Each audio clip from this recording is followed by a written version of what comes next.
Hello दोस्तों, आपका हमारे चैनल ड्रोन कैप में स्वागत है। तो चलिए देखते हैं आज की पहली अपडेट। चेन्नई में बनने जा रहा है 25 साल का कॉम्प्रिहेंसिव मोबिलिटी प्लान। यह प्लान 2047 तक के लिए बनाया गया है, जिसकी मेन फोकस है ट्रैफिक कंजेशन को कम करना, पब्लिक ट्रांसपोर्ट को इम्प्रूव करना और इको फ्रेंडली मोबिलिटी को बढ़ावा देना। कॉम्प्रिहेंसिव मोबिलिटी प्लान के तहत चेन्नई की existing road, rail, metro, footpath और साइकिल ट्रैक नेटवर्क का डिटेल स्टडी किया जाएगा। इस डेटा के बेस पर अगले 25 साल का डेवलपमेंट का रोड मैप तैयार होगा। चेन्नई मेट्रोपॉलिटन डेवलपमेंट अथॉरिटी इस प्लान को लीड कर रही है और कंसल्टेंसी फर्म अपॉइंट की गई है, जिसे 15 महीनों में पूरा प्लान रेडी करना है।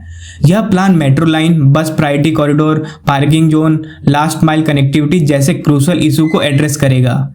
इसका एक मेजर गोल है प्राइवेट व्हीकल यूज को कम करना, पब्लिक ट्रांसपोर्ट शेयर को 60% से ज्यादा तक ले जाना। साथ ही ये प्लान क्लाइमेट चेंज और सस्टेनेबिलिटी को ध्यान में रखते हुए बनाया जा रहा है, ताकि पॉल्यूशन और कार्बन एमिशन भी कंट्रोल में आए। कॉम्प्रिहेंसिव मोबिलिटी प्लान चेन्नई के लिए एक ब्लूप्रिंट बनेगा, जिससे इंफ्रास्ट्रक्चर, ट्रांसपोर्ट और स्मार्ट सिटी प्रोजेक्ट के प्लानिंग में यूज किया जाएगा। अगली अपडेट है उत्तर प्रदेश के लखनऊ से। लखनऊ के सरोजनी नगर एरिया में एक नया टेक्नोलॉजी और डिफेंस जोन डेवलप किया जा रहा है। उत्तर प्रदेश गवर्नमेंट ने यहाँ 70 एकड़ AI सिटी और 1500 एकड़ डिफेंस टेक एरो सिटी के डेवलपमेंट का प्लान अप्रूव किया है। इस प्रोजेक्ट का फोकस है AI, IT सर्विसेज और डिफेंस मैन्युफैक्चरिंग को एक जगह इंटीग्रेट करना। इस जोन में IBM, Deloitte, Genpact, Dassault system जैसे कंपनी इन्वेस्टमेंट कर रही हैं। डसॉल्ट ने 240 करोड़ का R&D यूनिट भी अनाउंस किया है। साथ ही DRDO भी कुछ स्पेशलाइज्ड लैब यहाँ एस्टेब्लिश कर रही है। ये पूरा क्लस्टर लखनऊ एयरपोर्ट के पास सरोजनी नगर रीजन में बन रहा है, जहाँ ऑलरेडी लैंड एलोकेशन और इंफ्रास्ट्रक्चर प्लानिंग शुरू हो चुकी है। उत्तर प्रदेश गवर्नमेंट इस जोन को मल्टी सेक्टरल इनोवेशन हब के रूप में डेवलप कर रही है, जिसमें AI स्टार्टअप, डिफेंस कॉन्ट्रैक्टर और ग्लोबल टेक कंपनी ऑपरेट करेंगे। प्रोजेक्ट मल्टीपल फेजेस में इंप्लीमेंट होगा। पहला फेजेस का कंस्ट्रक्शन 2025 तक शुरू होने की संभावना है। अगली अपडेट है HAL की तरफ से। HAL हिंदुस्तान एरोनॉटिक्स लिमिटेड को 511 करोड़ का कॉन्ट्रैक्ट मिला है, जिसमें वो SSLV यानी स्मॉल सैटेलाइट लॉन्च व्हीकल का प्रोडक्शन करेगा।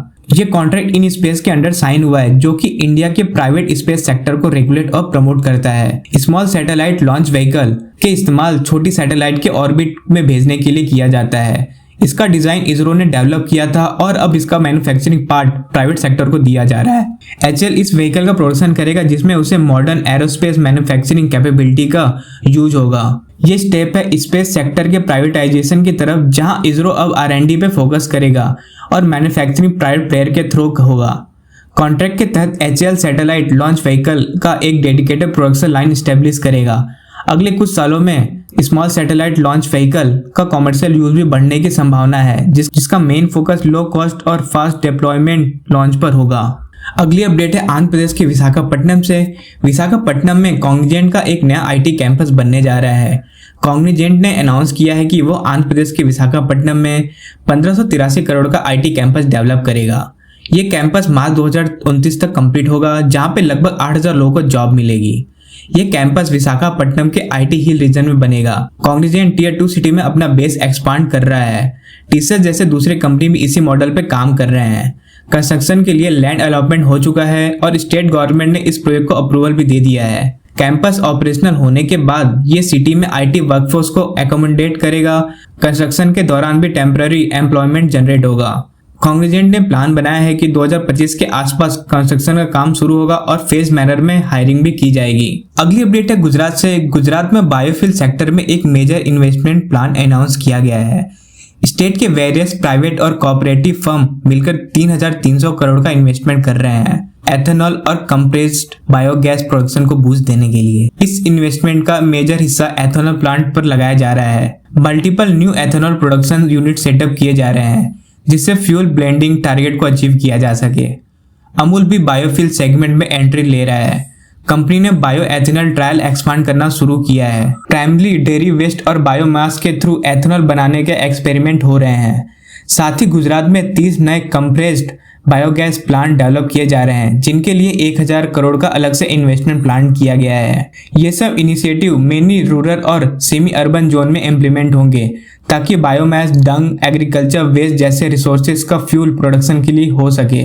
सेंट्रल और स्टेट गवर्नमेंट दोनों का फोकस है 2030 तक अल्टरनेटिव फ्यूल यूज सिग्निफिकेंटली बढ़ाया जाए, और ये गुजरात का प्रोजेक्ट उसी डायरेक्शन में एक कदम है। यह प्रोजेक्ट फेस मैनर में अगले 2 से 3 सालों में फंक्शनल होने की संभावना है। अगली अपडेट है उत्तर प्रदेश के नोएडा से।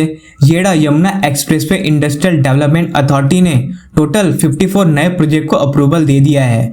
इनका एम है रीजन में अगले 15 साल तक इंफ्रास्ट्रक्चर और इंडस्ट्रियल ग्रोथ को एक्सेलरेट करना। इन अप्रूव प्रोजेक्ट में tourism hub, theme park, electronic manufacturing cluster, new police station, solid waste management unit और अर्बन सर्विस सेंटर शामिल हैं।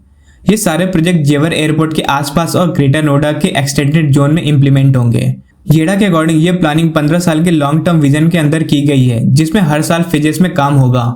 ये भी डिसाइड हुआ है कि हर प्रोजेक्ट के लिए डेडिकेटेड इंप्लीमेंटेशन टीम होगी और लैंड एक्विजिशन और budget approval process already start हो चुका है। इन सभी का मेन फोकस है logistic, electronic manufacturing, safety infrastructure और अर्बन सर्विस को डेवलप करना। अगली अपडेट है तमिलनाडु से, जहां पे तमिलनाडु में एक 100 एकड़ वर्चुअल फिल्म सिटी डेवलप करने जा रहा है। इस प्रोजेक्ट में 3000 करोड़ का इन्वेस्टमेंट किया जाएगा।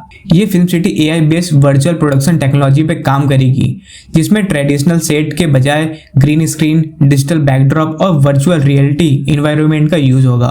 प्रोजेक्ट को साउथ एशिया के पहले AI enabled virtual film city बताया गया है, जिसका मेन फोकस होगा digital film making, animation, VFX, post production और वर्चुअल शूटिंग फैसिलिटी।